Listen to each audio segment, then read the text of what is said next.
It's the Richie Allen Show. Broadcasting live on richieallen.co.uk and multiple platforms around the world.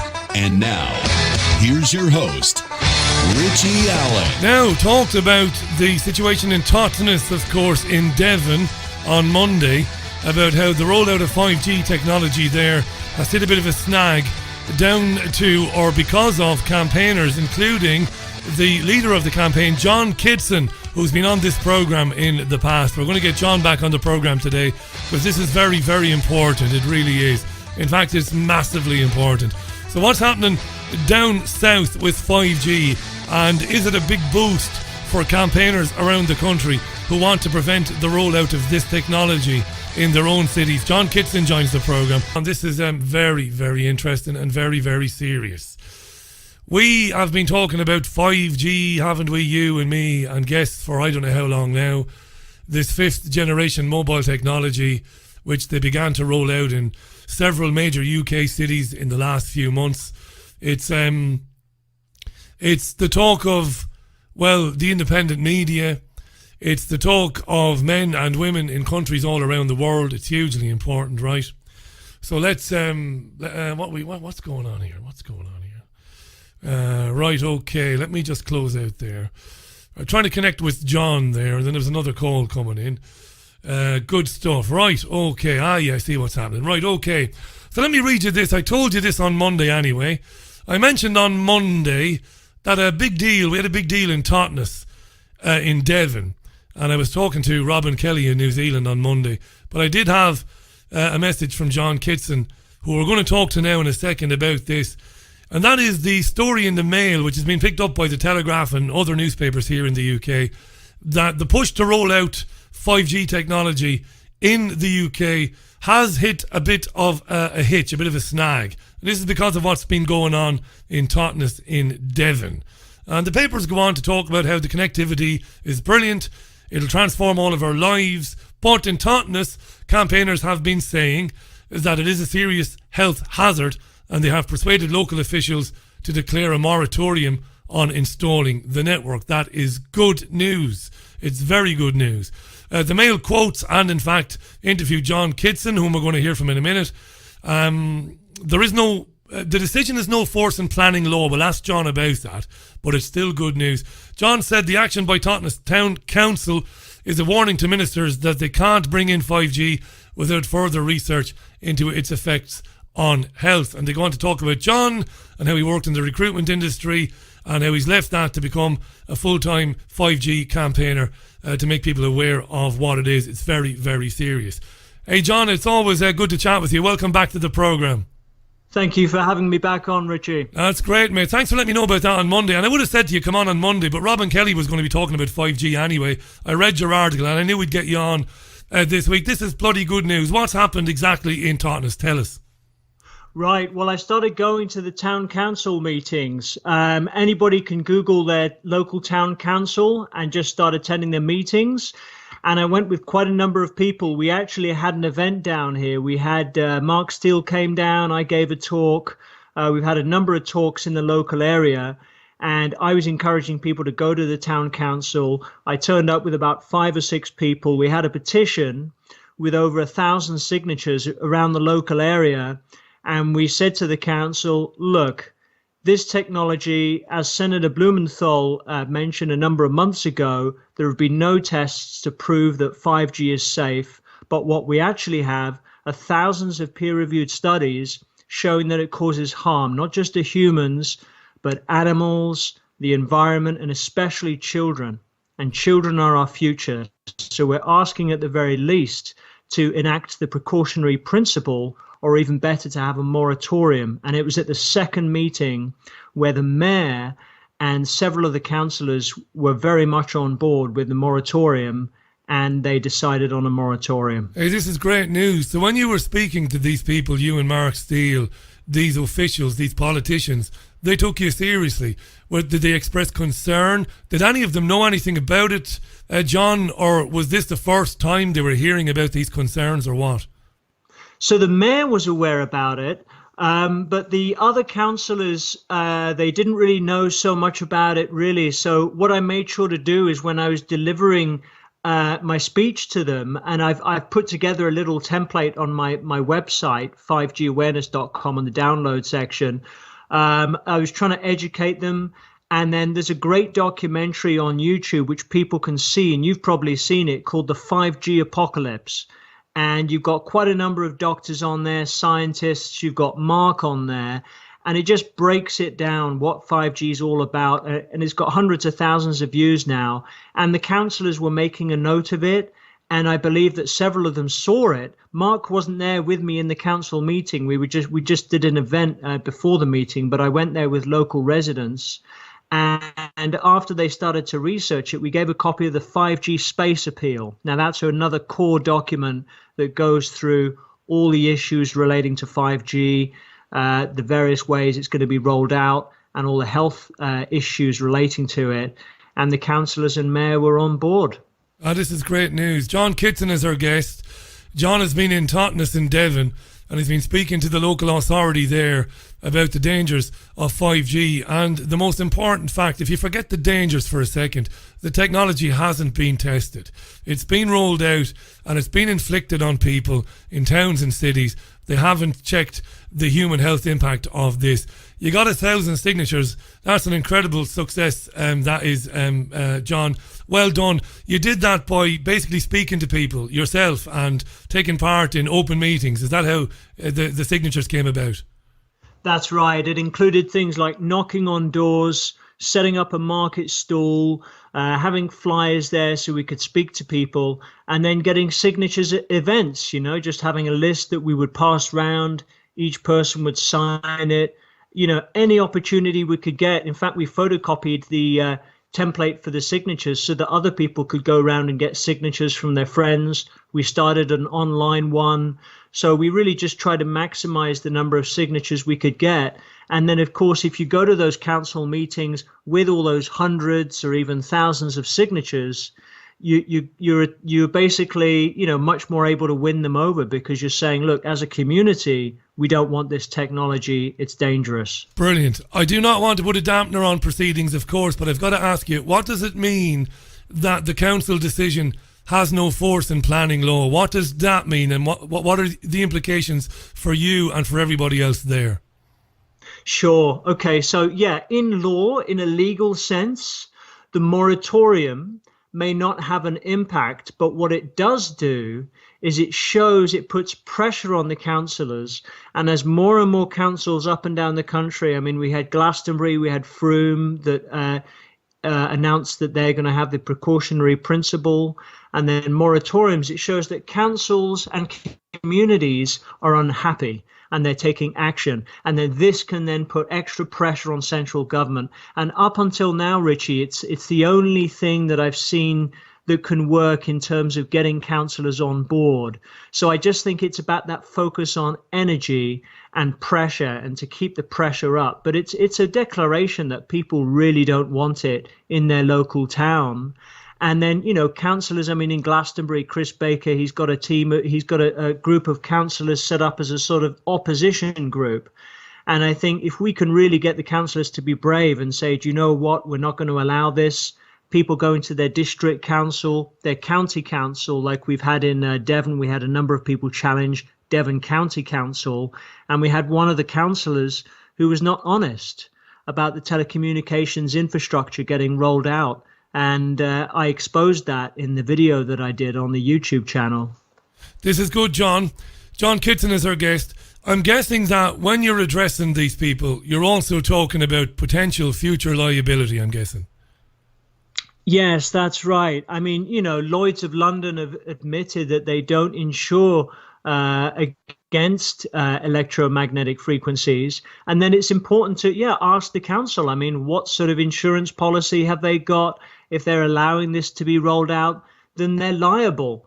And I think that's really important, to make them responsible. And in the council constitution, it's written that they have a duty of care to the public.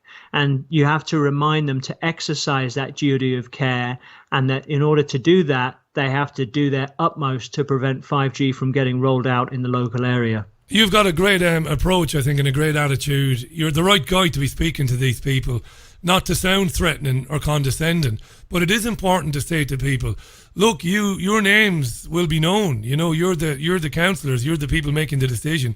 You don't want to be getting a knock on the door in 5 or 10 years' time saying, why didn't you do something about it? You know, why didn't you look into it? Now that, you know, maybe thousands of cases are being brought by people against the council for not protecting them, and you're the right guy, because there's a way to say that and, you know, and sound like a nice guy, and there's a way to say it and sound threatening or confrontational. I've never had an ounce of the diplomatic skills or an ounce of diplomacy in my body, John, so I couldn't do it. But it's very important, and for people listening to this around the country who will be absolutely given a real fillip by this, to be really boosted by this, remind them, how did you go about this step by step? So you're living in the Lake District now, or you're living in Liverpool, or you're living in Leeds, and you're thinking, brilliant, I'd like to do that. What did they do? Give them the step by step what they need to do. Okay, so they've got to find out where their local town council is. So into Google, they can put their local town or city or area, and then council meetings, and then they can go to the website. For me, I just literally Googled Totnes Town Council. It took me to the council website. I then clicked on council business, and then there was the meetings calendar, and I attended full council. So that's when all the councillors are there. And of course, before then, you can prepare a petition. So I've got the template on my website, so they can print it off, put in their local area, start gathering the names, bring that list of names to their local town council meetings, present it to the council, and then demand that the councillors, you know, quote the science. You know, I've got a template that I've also put together, which people can read out to their local town councillors, encouraging them to enact the precautionary principle and the moratorium, and mentioning the science and the health impact, and then especially mentioning the impact on children.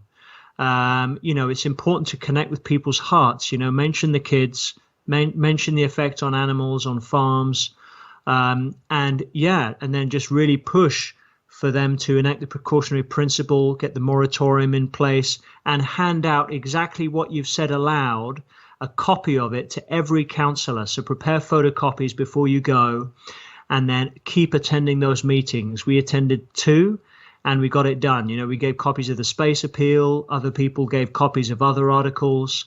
And you've just got to educate them. You know, you can email. Often the emails will be on the website of the councillors. You can send them a video. You can send them documentation through email. But obviously, if you're handing it to them in the meeting, they're probably more likely to look at it. And just be genuine about how upset you are. You know, we had a couple of people getting really quite emotional in the meeting. They could see that we were really concerned about stopping this technology. Yeah, and children's skulls are not fully developed, and they're certainly more susceptible to these frequencies, these EMFs. That's absolutely a fact. It's irrefutable. John Kitson is our guest. When this broke on Monday, one of the digital ministers, a guy called Matt Warman, spoke with the Telegraph, and he said, You got to mention, of course. He said these mobile signals are no more dangerous than talcum powder and pickled vegetables. He said, and he said the government will and this you'd expect that. You will comment on that now in a second, because that's important. But he also said something then, and I don't know what to think of it or make of it. He said the government will support work to bust health myths over 5G. Now that could mean anything. That could mean, like the old, people who talk about vaccines online, they might be shut down. I wonder, does he mean that people like you and others who've been banging the drum about this technology, wireless technology, that maybe you guys need to disappear off the internet? I wonder, is that what he meant? But before we talk about that, I suppose, to be the devil's advocate, these signals, no more dangerous than talcum powder and pickled vegetables, he said. Right. Well, unfortunately, the government often refer to a body called ICNIRP, the International Commission for Non-Ionizing Radiation Protection. And this body is only made up of about 14 individuals. It's a self-appointed body based in Germany.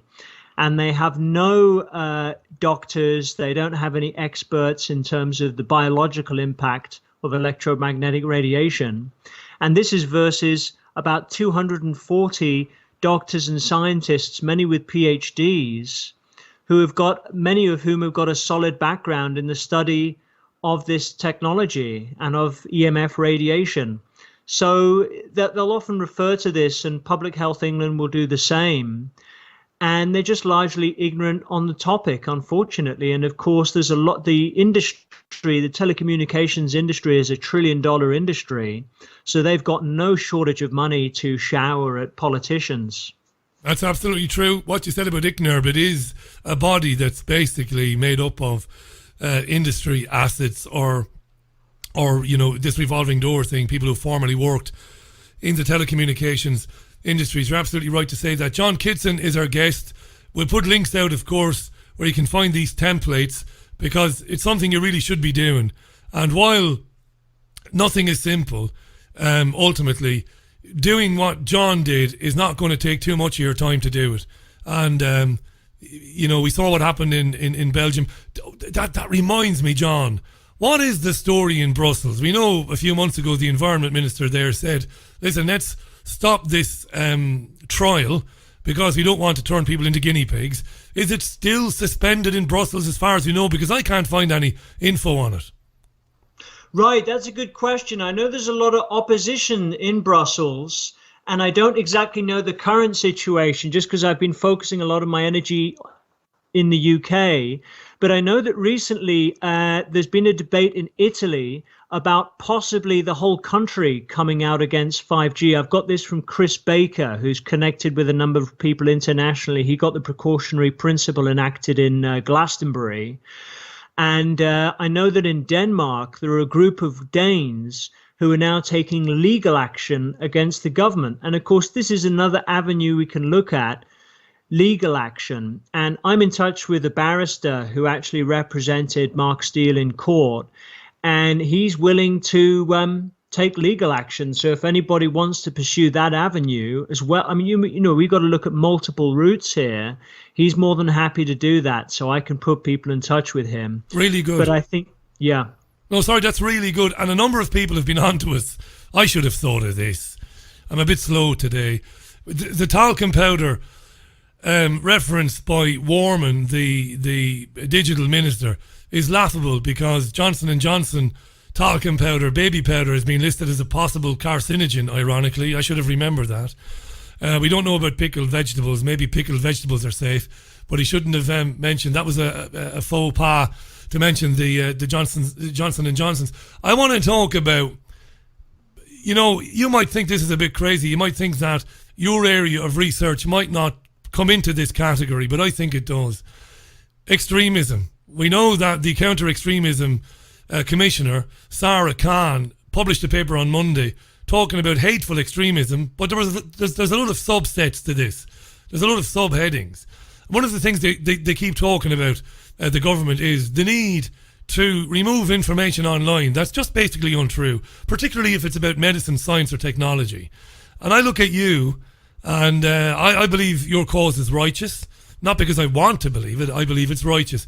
And I think when Warman says something along the lines of, as he said to the Telegraph there, we will be spending money and supporting work to bust health myths over 5G, to me that says, well, we're going to try and make guys like you and others invisible. What do you think when you read lines like that? I find it very concerning, Richie. And, when they say, oh, they're going to use these, websites and classify them as fake news and use these fact checkers, you've got to ask, who's running those fact checkers or who's providing the money behind those bodies. And I'm seeing increasingly, like you mentioned on the vaccine front, there's a lot of censorship. If you question global warming, there's a lot of censorship. I mean, my video, The Truth About Extinction Rebellion, is now censored on the YouTube search. You have to just find it through my channel now. You are kidding me. Your video on Extinction Rebellion is being hidden on YouTube. That's disgusting. Yeah. I'm disgusted by that, because I'll tell you what, regardless of what you think about Extinction Rebellion or climate change, there is nothing wrong with your video, your film. It isn't sensational, it isn't aggressive, it isn't libelous, there's nothing wrong with it. I'm disgusted to hear that. I didn't know that now. We'll come back to that in a minute. This is where this censorship is going now. And they've kettled us, John. They've bloody kettled us. I've been saying this for years. They gave us Facebook, Twitter and Instagram and we all jumped on it. Lovely. There was an article in the Times today, John, you might have seen it, where GCHQ have said Facebook and Twitter have got more files on people than we do. Well, of course they bloody well do. And Google will be the same.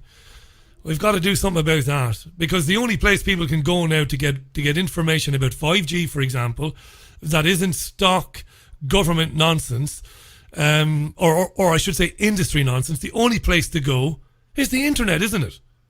That's right. I mean, they're not telling the truth. That they're promoting it as the great technology on TV. We've got now a Facebook group, Stop 5G UK. It's got over 20,000 members. And, we've got a lady, Kathy Dowd. She's been diligently helping to set up these local groups and put people into the local groups. But then, of course, we can't depend 100% on these platforms because they may be taken down at some point. And this is why what I've done, I've set a forum up on my website, 5gawareness.com, just so that in case the social media groups do get taken down, people can go to the forum. I've broken it down by region.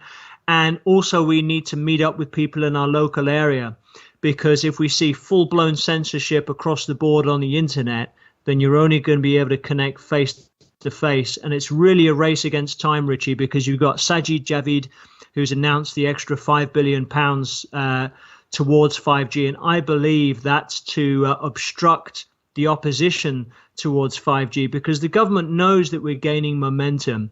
And with more and more of these moratoriums popping up everywhere, they're going to want to silence alternative opinion. But this is do or die, Richie. We've absolutely got to stop it. We don't have a choice.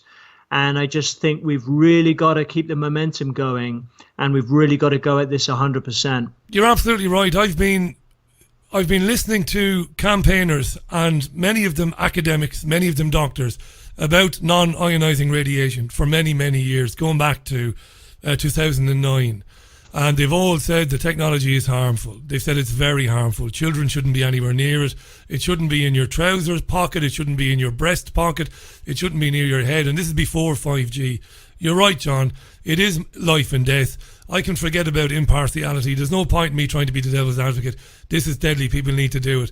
John Kitson is with me, 5gawareness.com. John just mentioned it. I've tweeted out a link to the website. I'm really gutted about the film, John. I didn't know that. And of course, if I had a producer and an editor, I would know it. But I didn't know that. That's lousy. Tell us about making that. And look, we'll talk about Extinction Rebellion. We're coming up to the top of the hour. I'm mindful for you. I've got all the time in the world. I don't know what you've got planned. But if you want to stay with me for another few minutes, let's talk about Extinction Rebellion. Sure. Because they've taken over London. They plan to be there for the best part of 2 weeks. They've been there now for a couple of days. It's causing a lot of hardship to people. To be fair to Sky, for all of Sky's blatant subjectivity and their blatant promotion of Extinction Rebellion, to their credit today, they did feature men and women whose businesses have been badly affected by this. The police are undermanned. They can't get rid of these people off the streets. I don't agree with bringing in the territorial army. I don't believe in violence. I think you've just got to enforce the law, but there are not enough police officers there to do it. They're apparently drafting in 500 from elsewhere in the country over the next day or two. That's going to leave police shortages in other parts of the country. That's not good either. Tell us about the film that you made, The Truth About Extinction Rebellion, and synopsize the film for our listeners, John, because when we say the truth about Extinction Rebellion, their ears prick up straight away. Oh, what is the truth? What is the central truth about this group? Right. Well, basically, Richie, it's to bring in a control system. And Gail Bradbrook is the main founder of Extinction Rebellion. She's leading up the movement. And she's belonged to a charity called Citizens Online. It's classified as a charity. We've got to question this. And a lot of the people on the board there, they're invested in 5G related technology. And she's attending conferences. You can go to her Facebook and have a look. She attended this COGEX Tech conference. A lot of speakers on AI, artificial intelligence. She's interviewed artificial intelligence startups on her YouTube channel, but a lot of these people are invested in 5G. She's connected with a lot of people in telecoms. She's gone to meetings with people from the telecommunications industry for the BBC. She's been to Number 10. This is not someone who's a grassroots activist. And what they're saying is that we've got to get to zero net CO2. I mean, we as human beings are carbon-based. So what does that mean? I mean, it's an anti-life movement, and there's a lot of probably good people swept up in it who care about pollution. They care about, the environment. But the problem is you've got to look at the bigger agenda here. Who's running it? And when you look at all the 5G related technology, the smart meters, the LED street lights, the electric cars, all of it's being pitched as having a low carbon footprint. And they're using kids now to promote smart meters. Get a smart meter so I can breathe clean air. It's in the magazines, it's on TV. And this is what they've done in the past. It's like during World War II, and that they've used children as propaganda machines because, of course, kids like Greta Thunberg, you're not allowed to question her. She's a young, innocent child. But actually, you look at all the scientists and doctors that are questioning global warming. A lot of them are getting censored. Some of them are getting death threats. But this organization, it's fake green. So it's been used to distract. And we've had things happen like in Bristol. We had a group of people who were concerned about 5G challenging the council. They gate crashed one of the council meetups. And then the same day, Extinction Rebellion had a massive demonstration. And only that was in the paper about Extinction Rebellion. So it's a state-sponsored, industry-sponsored disruption group that's basically here to bring in what's called the fourth industrial revolution and to push forward 5G. And of course, they get all the presence on the media. The police let them go absolutely everywhere. Doesn't happen with protesting against 5G, Richie. This Daily Mail article, this was a massive step, but we're not getting the penetration. And that's because we're a true grassroots movement. And this isn't the case with Extinction Rebellion. And that's why I had to make the video. Yeah, it's terrific. I've seen it, of course. And I have to say, you've nailed it, I think. It's also, of course, about heralding in, I think, full spectrum control over every aspect of our lives. I really do. There's a surveillance aspect to this as well. I know you talked about that as well. It's kind of, it's hard to watch that. It's hard to watch the protesters, and thanks for saying many of them are genuine. They are genuine. They don't know any better. Doesn't make them bad people. Doesn't make them stupid either. It just means they've been caught up in it and they believe it. Some of those women talking about their children while they're holding their children, they're not all rent-a-crowd paid actresses. Many of them do believe this stuff. It's religious mania of a different type.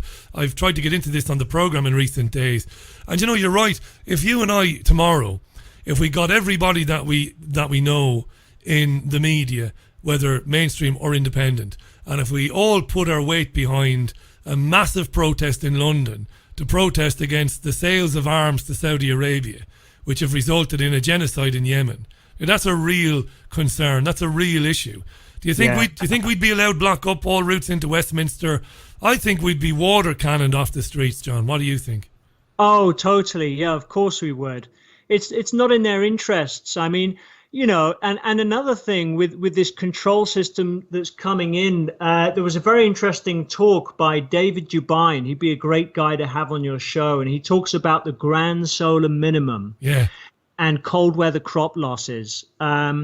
And this is what we're actually heading into is a cooling period, and we're going to see a drop in food production. And of course, when people get hungry, they get out of control. And this is just one of the reasons why they're bringing through this control system.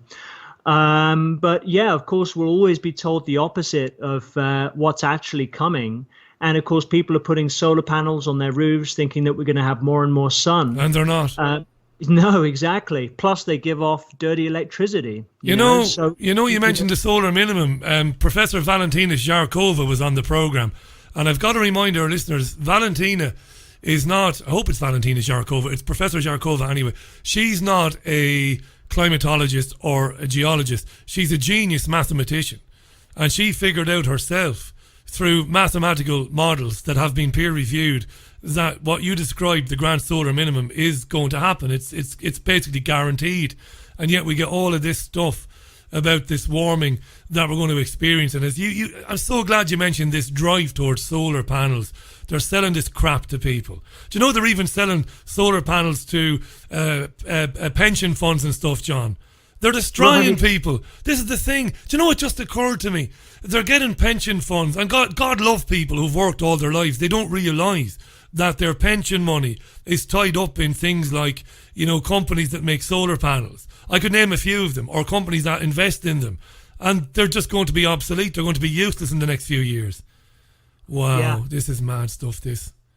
That's it. And people are completely oblivious. Talk to me briefly about smart meters, because you brought them up. I understand that if customers are contacted by the big energy companies and those customers say, thanks very much, but no thanks, that should be the end of it. But I understand that some of the big energy companies are proper blackguards, as we say in Ireland, and they're almost telling people now that they do have to have them, that it's a government thing. If they're doing that, it's absolutely shocking if they are doing it.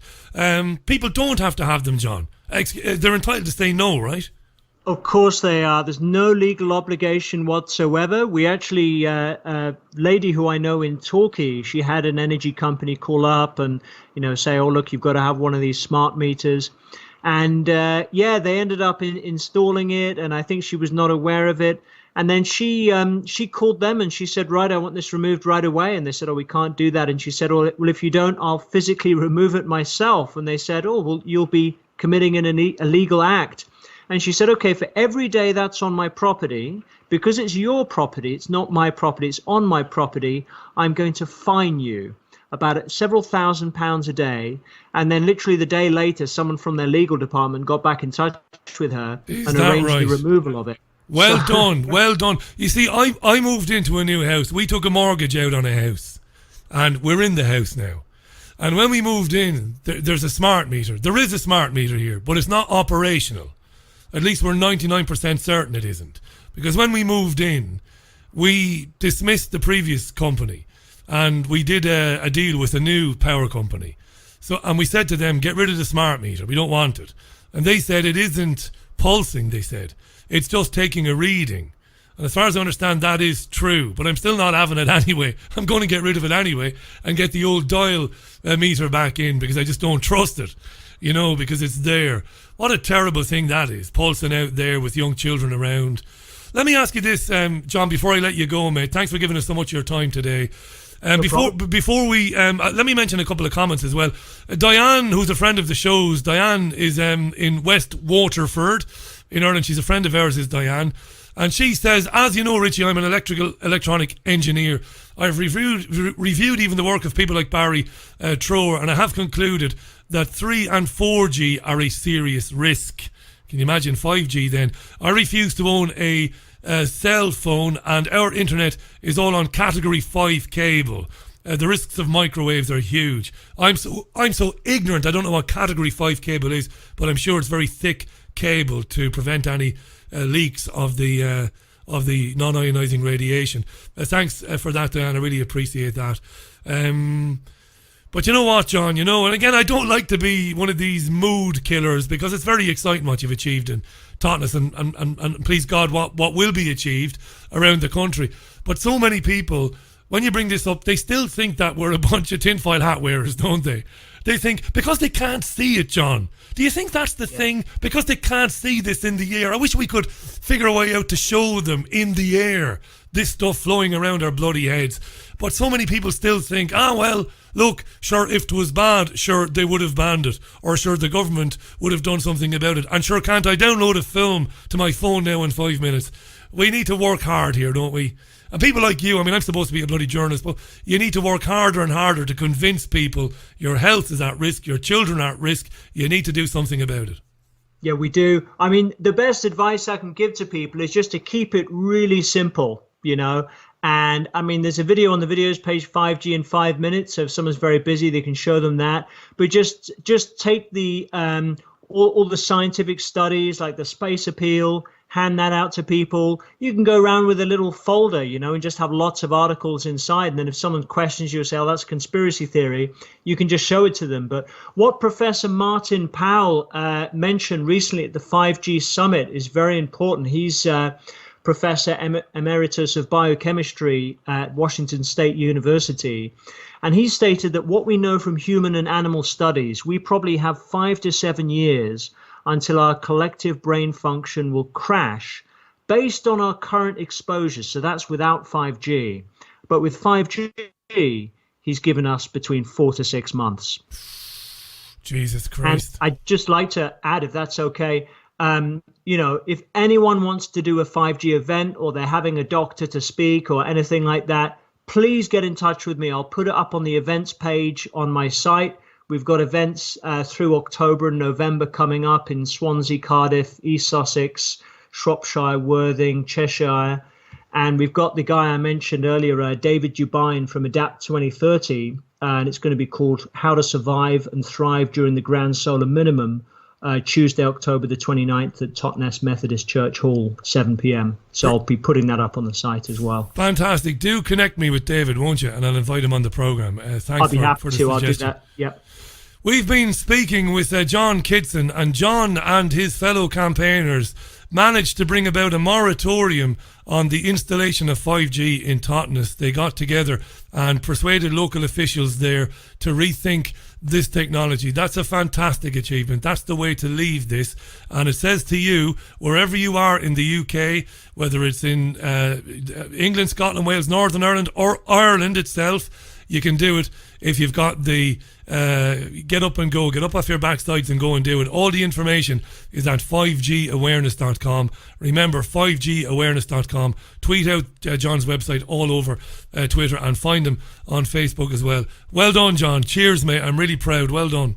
Thank you, Richie. Appreciate it. Fantastic. Bye for now.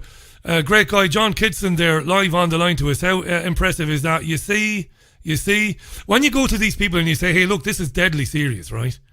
And then you say, listen, you don't want to be on the hook for this in 15 years, do you? What do you mean? Well, Mayor Chalmers or Mayor Smith or Mayor Roberts, you have a duty of care to the people of the town. And in a few years' time, when we realise that this is, has adversely affected thousands of people, it's going to be on the record that you didn't do anything about it. So come on.